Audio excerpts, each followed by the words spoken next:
The documentary series on Netflix from Meghan Markle and Prince Harry has been met with an angry backlash from many viewers. Meghan Markle has been accused of projecting disdain for the UK and openly mocking British people during her bombshell Netflix documentary series. During one of the earlier episodes, Meghan joked about having to curtsy to the late Queen after Prince Harry recounted the conversation he had with his wife when he first introduced her to Her Majesty.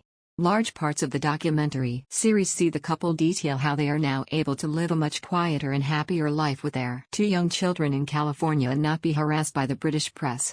In one clip, Harry makes reference to institutional gaslighting before it cuts to Meghan telling the camera, "I wasn't being thrown to the wolves, I was being fed to the wolves." Meghan also opens up about their move to the US and says, "Our security was being pulled. Everyone in the world knew where we were." Harry added, "I said, we need to get out of here." The 6th and final episode also sees the Duke on board their private jet at 6 a.m. on March 14, 2020 and saying, "We are on the Freedom Flight. We are leaving Canada and we are headed to Los Angeles." But Niall Gardner, a Washington-based foreign policy expert and royal family enthusiast, raged in an exclusive interview with Express.co.uk, when Meghan talks about their security being pulled and being fed to the wolves. "What we are seeing is the projection of victimhood by her. This whole idea that she is a victim of mistreatment by the royal family, but also she is a victim of treatment by the British people. She has a clear vendetta against the British media, but she is also projecting disdain for Britain." Some of the clips are hugely insulting, not only to the British monarchy, but also to the British people. This idea of fleeing oppression in Britain is completely laughable. She is portraying this as some sort of freedom flight, and this is a clear and open mocking of Great Britain and the British people. Mr. Gardner believes the Netflix documentary result in a furious backlash against Meghan and Harry in the UK that has seen them destroy any goodwill they had remaining with the British public. He also claimed the series is not only insulting to the royal family, but it is also a slap in the face to the British people as well. The royal family fan continued, "This documentary series is an outright attempt at tarnishing the image of the British monarchy. It will result in a furious backlash against Meghan and Harry in the UK. The monarchy represents the British people.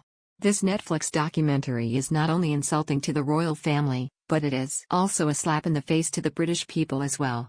This documentary will be seen as a monumental betrayal of the royal family and will be viewed as an all-out assault against the British monarchy."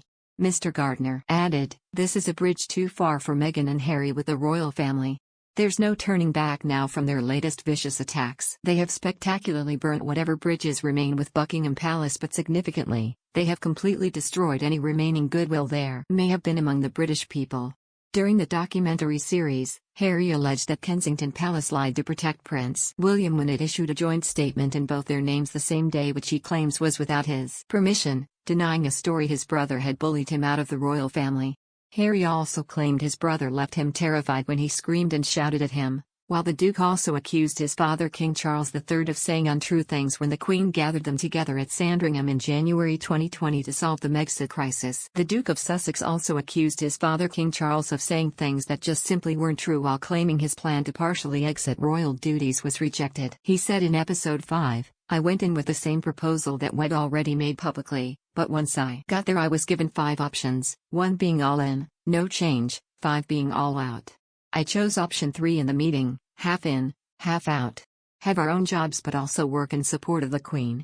It became very clear very quickly that goal was not up for discussion or debate. "It was terrifying to have my brother scream and shout at me and my father say things that just simply weren't true. And my grandmother, quietly sit there and take it all in. But you have to understand that, from the family's perspective, especially from hers, there are ways of doing things, and her ultimate, mission, goal/responsibility is the institution." Buckingham Palace and Kensington Palace said they will not be commenting on the allegations and claims made by Harry and Meghan in the latest episodes of their Netflix docu-series.